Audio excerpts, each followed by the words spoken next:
মই যি বুজিছোঁ আপোনাৰ ছোৱালী একোৱেই সমস্যা নাই।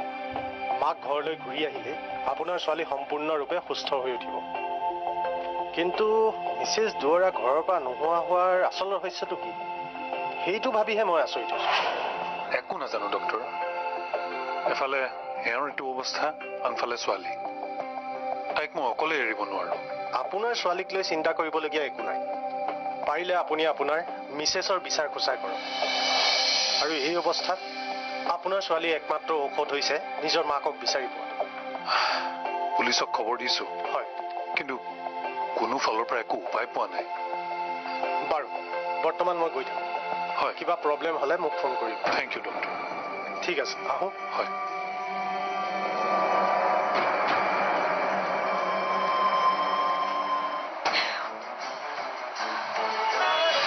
মোৰ মানুহটোৰ বিষয়ে এনেকুৱা ধৰণৰ প্ৰশ্ন কৰিলে মই কিন্তু একেবাৰে ভাল নাপাওঁ। তই তেনেকৈ কিয় ভাবিছ? মইতো কথাটো সুধিছোহে, আৰু বিয়াৰ পাছততো এইবোৰ কথা ভালকৈ পাতাই নাই, আৰু এইবোৰ কথা তোক নুসুধি মই কাক সুধিম? কিবা সুধিব লগা আছে যদি মোক সোধ, কিন্তু মোৰ মানুহটোৰ বিষয়ে এনেকুৱা ধৰণৰ প্ৰশ্ন মোক নকৰিবি। তেওঁ যে ভাল মানুহ তাত কোনো সন্দেহ নাই। কাৰোবাৰ লগত কথা পাতিলে তেওঁতো বেয়া মানুহ হৈ নাযায়। হালৰ বিষ পাওঁ। মইনো তোক বেয়া বুলি কেতিয়া ক'লো? তই কি ভাবি কথাখিনি কৈছ মই জানো বা। তেখেতে মোক যথেষ্ট পৰিমাণে ভাল পায় আৰু গুৰুত্ব দিয়ে। তেওঁ বেয়া মানুহ হোৱা হয় মোৰ দৰে ছোৱালীজনী বিয়া পাতেনে? এতিয়া বিয়া হলো যেতিয়া সদায়তো তেওঁৰ লগতে থাকিব লাগিব। লাগিলে তেওঁ বেয়াই হওক বা ভালেই হওক।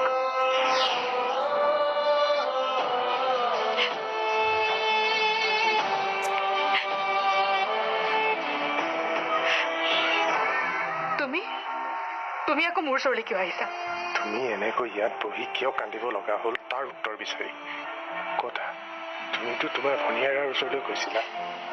প্ৰথমবাৰৰ কাৰণে সেইখন ঘৰলৈ গৈ ইমান দিনৰ পাছত ভনীয়াৰাক লগ পাই আনন্দহে থাকিব লাগিছিল। তোমাৰ মুখত হাঁহি নাথাকি চকু পানী যে কিয়? সেইবোৰ মোৰ ব্যক্তিগত কথা। তুমি এই মুহূৰ্তত মোক অৰুন্ধতীৰ বিষয়ে একো ক'ব খোজা নাই, কিন্তু তোমাৰ অৱস্থাটো দেখি মোৰ ভাৱ হৈছে তুমি যিমান আগ্ৰহেৰে তুমি ভনীয়াৰাৰ ওচৰলৈ গৈছিলা সেইখিনি আগ্ৰহ তোমাক নেদেখুৱা নাই। তুমি যেনেকৈ দেউতাৰ কেছটো আৰু ঘৰখনৰ কাৰণে যিমান চিন্তা কৰি আছা সিমানখিনি হয়তো ভনীয়াৰাই চিন্তা নকৰে। অৰুন্ধতী এখন ঘৰলৈ বিয়া হ'ল, সকলো ফালৰ পৰাই সুখী। এতিয়া তোমাৰ কথা কিয় ভাবিব? চোৱা চিন্তু, মোৰ ভণ্টিৰ কথা এনেকৈ ক'লে মই ভাল নাপাওঁ। তাই হয়তো কিবা কথাত ভুল বুজি মোক বেয়াকৈ কৈছে, সেইটো মোৰ কাৰণে ডাঙৰ কথা নহয়। কিন্তু মোৰ ভণ্টিৰ বিষয়ে আনি কিবা কোৱাটো মই একেবাৰে সহ্য নকৰোঁ।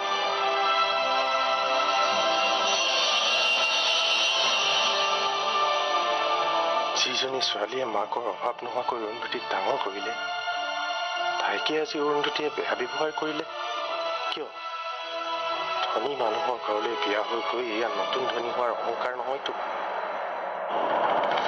মই এতিয়া নাই, নালাগে। তই মৰিলে ফোন কৰিব নালাগে। কিয়? তাৰ মানে কিবা এটা হৈছে? তুমি সেইবোৰত সোমাব নালাগে। যোৱা, তুমি ফ্ৰেছ হৈ লোৱা। নহয় দাদু, মই কথাটো জানিবই লাগিব। সমস্যা এটা আৰম্ভ হওঁতে তাক ঠিক কৰাই ভাল, নহ'লে পাছলৈ সি ডাঙৰ বিপদ হ'ব। তেনেকুৱা একো সমস্যা হোৱাই নাই। নহয়, সমস্যা হৈছে।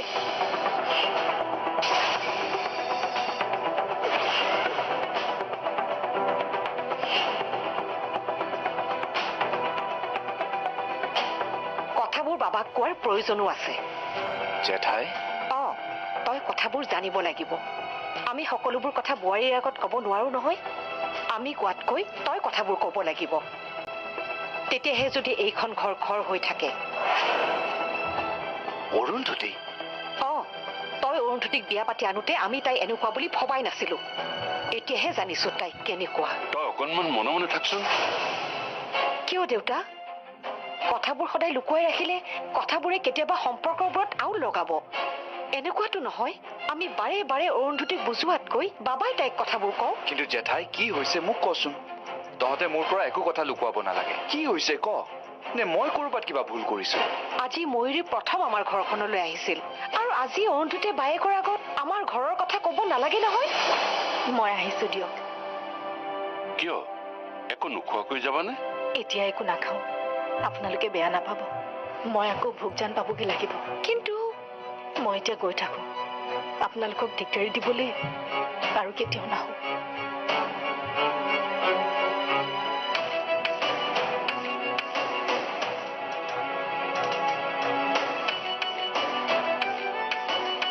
হেৰা, ময়ূৰী গ'লে দেখোন, একো নেখালে নেকি? তাকেইতো ভাবিছো, এনেকৈ কিয় গুচি গ'ল? আমাক কিবা কথাত বেয়া পাই যোৱা নাইতো?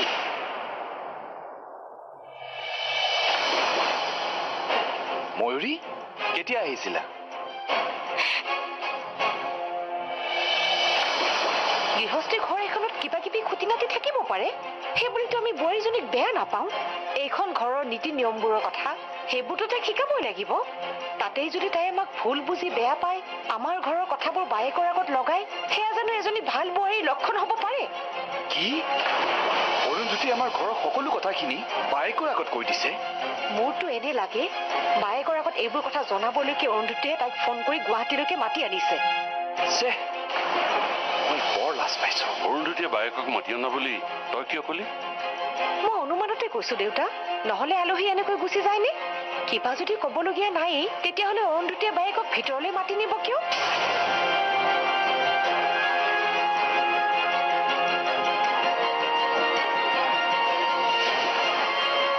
কিবা কথাত আমাক বেয়া পালে কথাবোৰ আমাক মুকলিকৈ কওঁ, আমি নিজকে শুধৰাই লওঁ।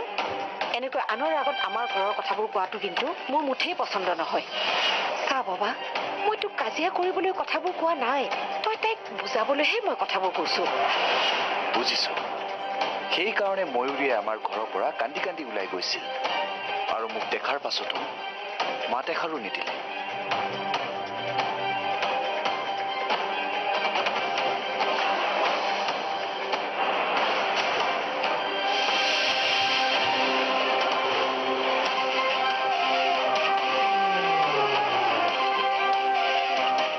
অৰুন্ধতী, আপুনি আহি পালে?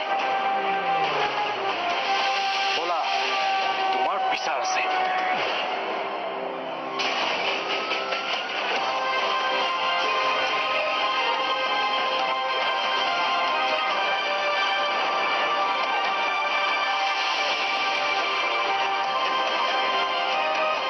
তহঁতে ঘৰখনত এইবোৰ কি আৰম্ভ কৰিছ মই একো ধৰিব পৰা নাই। তহঁতে সমস্যাবোৰ শেষ কৰিব বিচাৰিছ নে নতুনকৈ সমস্যাবোৰ আৰম্ভ কৰিব বিচাৰিছ? এতিয়া বাবাই যদি কথাবোৰ গম পায়?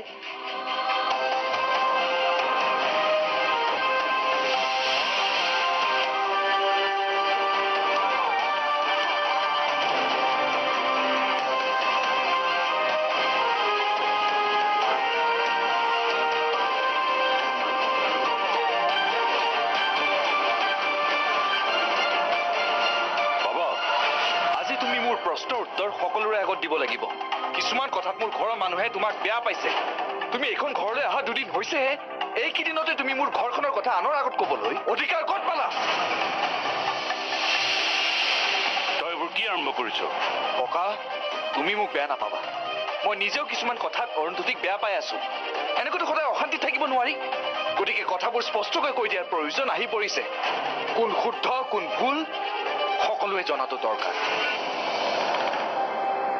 এতিয়া ঘৰখনৰ সকলোৱে ইজনে আনজনৰ লগত বেয়া পায়। মাতবোল নকৰাকৈ থাকিলে এই সমস্যাৰ সমাধান নহয়। গতিকে অৰুন্ধতীৰ সমস্যাটো ক'ত সেয়া স্পষ্টকৈ ক'লেই হয়। ইয়াত বেয়া পালেও উপায় নাই। মুঠতে এই ঘৰখন কেতিয়াও অৰুন্ধতীৰ মতে নচলে।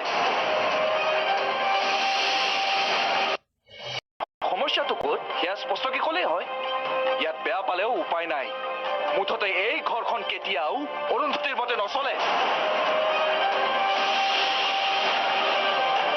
তুমি আমাৰ ঘৰৰ ভিতৰৰ কথাবোৰ তোমাৰ বাক মাতি আনি কিয় ক'লা? আমাৰ ঘৰৰ সমস্যাবোৰ কি তোমাৰ বায়ে আহি ঠিক কৰি দিব নেকি? এইখন ঘৰত থাকি তুমি কি অশান্তি পাইছা আজি সকলোৰে আগত স্পষ্টকৈ কোৱা। তোমাৰ লগত কোনোবাই বেয়া ব্যৱহাৰে কৰে নে তোমাৰ ওপৰত কোনোবাই মানসিক বা শাৰীৰিক অত্যাচাৰ কৰে? কিয় তুমি এই ঘৰখনৰ মানুহৰ লগত মিলিব পৰা নাই? আমাৰ ঘৰৰ কথা তোমাৰ বাৰ আগত কোৱাৰ আগতে তুমি 10 বাৰ ভাবিব লাগিছিল। তোমাৰ এই ককা জেঠাই দাদুলৈ অকণো বেয়া লগা নাছিল? সঁচাকৈ তোমাৰ অন্তৰখন বৰ কঠোৱা। ককা, কিছুমান কথা মই তোমাৰ আগত মুকলিকৈ প্ৰকাশ কৰিব নোৱাৰো, কাৰণ সেইবোৰ কথা ক'লে হয়তো আমাৰ সম্পৰ্কটো আৰু বেয়া হয়।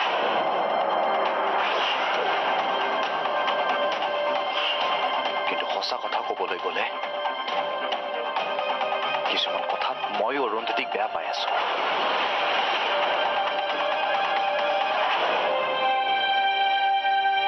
কি কথা মুকলিকৈ কৈ দে, কথাবিলাক সকলোৱে বুজি পাওঁ। তই অশান্তিত থাকিব নালাগে বাবা। সম্পৰ্ক এটা আগুৱাই নিয়াৰ ক্ষেত্ৰত আটাইতকৈ প্ৰয়োজনীয় বস্তুটোৱে হৈছে বিশ্বাস। কিন্তু কিছু কিছু ক্ষেত্ৰত অৰুন্ধতীয়ে মোক বিশ্বাস নকৰা যেন মোৰ অনুভৱ হয়।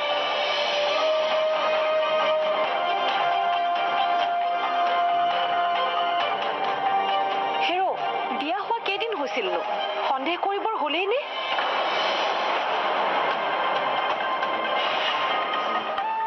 তোমালোকে ভালকৈ জানা, শ্ৰুতি মোৰ ভাল বান্ধৱী। একেলগে পঢ়াৰ উপৰিও মুম্বাইত আমি একেটা কোম্পানীতে একেলগে চাকৰিও কৰিছিলো। কিন্তু অৰুন্ধতীৰ কথাবোৰৰ পৰা এনেকুৱা লাগে যেন শ্ৰুতিৰ লগত মোৰ কিবা এটা সম্পৰ্ক থকা বুলি অৰুন্ধতীয়ে সন্দেহ কৰে। কি?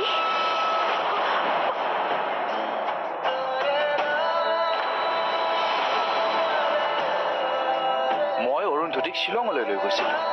এইবোৰ অশান্তিতে শ্বিলঙৰ পৰা 5 দিনাই উভতি আহিব লগা হ'ল। শ্বিলঙলৈ গৈও শ্ৰুতি মোৰ লগত থকা বুলিয়ে সন্দেহ কৰিল।